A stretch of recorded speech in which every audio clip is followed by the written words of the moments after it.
Okay guys, today we're gonna do here the 3 BJJ self-defense moves that every woman should know with Kendall Reusing, which is one of the best grapplers nowadays in the world, gi, no gi, and everything. And I'm curious to see which one are them. We're gonna get a little spicy today, okay? But we have to, when we learn self-defense, we gotta know what we're doing, where we're going, and why we're doing it. So the very first thing we're gonna talk about is what happens, and this is, all jokes aside, probably the most important piece of self-defense I could ever show somebody, because Jiu-Jitsu was made for a smaller person on the ground to be able to overcome a larger opponent. And this is why Jiu-Jitsu is so magical for self-defense. So we're going to talk about what happens when I get pushed to the ground and I'm on bottom and somebody is standing facing me on top and I want to get out and flee the situation, which we all know is the #1 best option for self-defense. So when I'm here, okay, Bernardo's going to pretend he's a bully here. We know he's a nice guy, but not for today. Okay, so he's going to push me down. I'm going to squat and do a big break fall. Okay, so when I break fall, you guys will notice that my arms go down to the ground, palms down. That's gonna help absorb a lot of the pressure off my back and my spine.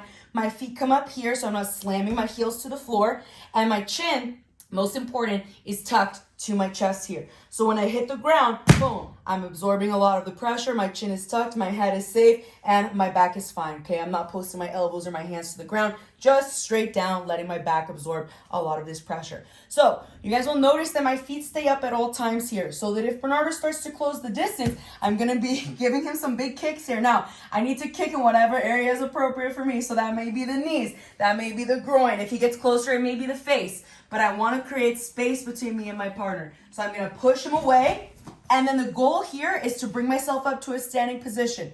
So I'm gonna use that momentum to come up to my elbow. So I wanna have one leg down, that's gonna match the side of my elbow, always maintaining this protection of my face with my hand and the use of my leg. So if he closes the distance again, I can go to the knee, I can go to the groin, it can get really spicy and go to the face if he's nice and low, but I wanna push him away, create space. Now, as I do that, I come up to my hand, okay? So I'm building my base. My hand is in front of me at all times. My legs are available to keep space. I can even do the same thing with the other leg. If he comes close, I can reach his leg here, kick, push him away. So as I lift my hips up, I'm gonna back step so that I'm always facing my opponent. I'm never looking away. Little Spider-Man action here. And then I'm gonna come up to my feet. And in this position, I'm gonna make sure I'm running, I'm fleeing, using my voice, yelling, keeping myself safe. So that is the #1 thing that women need to know for self-defense, okay? Second thing, so say someone is not attacking me from the front, but they're now attacking me from behind, and he's going to go for a back clinch or a bear hug here, okay? So from this position, I want to knock my partner down and flee again, okay? That's my #1 option here when I'm trying to escape. So I'm gonna bring my hand to his hand, just make a grip and start to push down. I'm gonna step to the side so that I can look down and see his foot in between my legs. So I wanna split the leg here.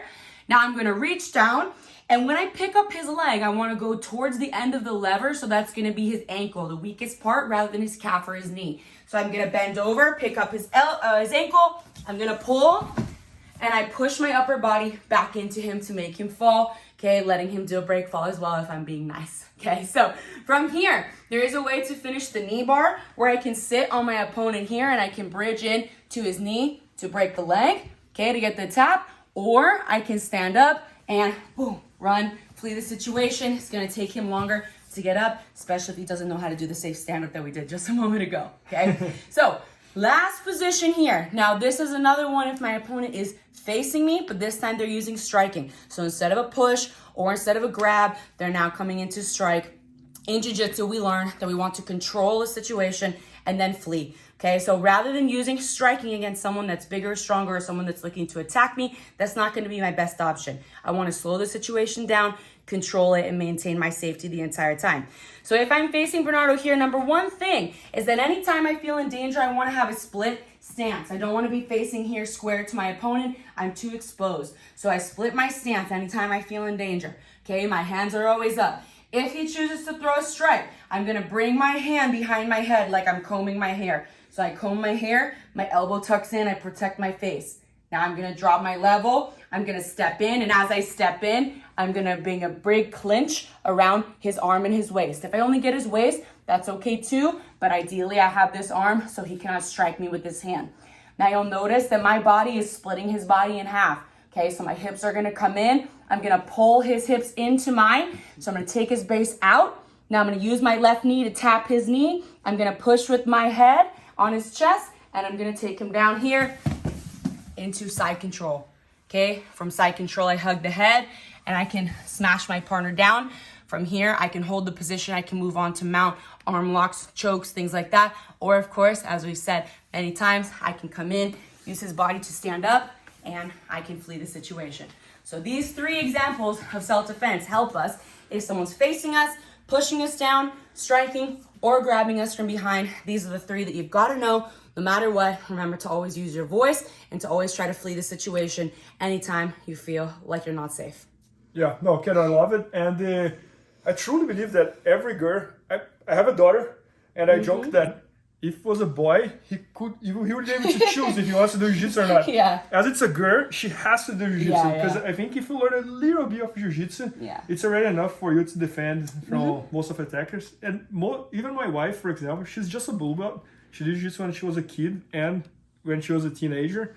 And she's just a blue belt, but every time I play with her, it's kind of hard to do things. Just because she knows a little bit, she can kick, she can push, she can run. Right. You know, so. My dad used to tell us that we had to be purple belts, my sister and I, before we started dating. Right? There you go. Because it's not that I need to do a bunch of crazy jiu-jitsu and know a bunch of fancy moves, but just like you're saying, like the fact that I know how to use my body, I know how to kick, I can feel when I'm in danger just by spending time on the mats, being familiar. You don't need to be super high level, but just spending a little bit of time getting comfortable moving your body in these ways can save your life. Yeah, and I think the attacker feels that as well. You know, like if he's attacking someone who knows a little bit, it's a different story. Yeah. So. You take yourself out of being a potential victim too, just by the way that you walk around in the world, the confidence you have, walking with your head held high. You know, simple things as far as how you carry yourself go a long way. And I believe for me that comes from jiu-jitsu.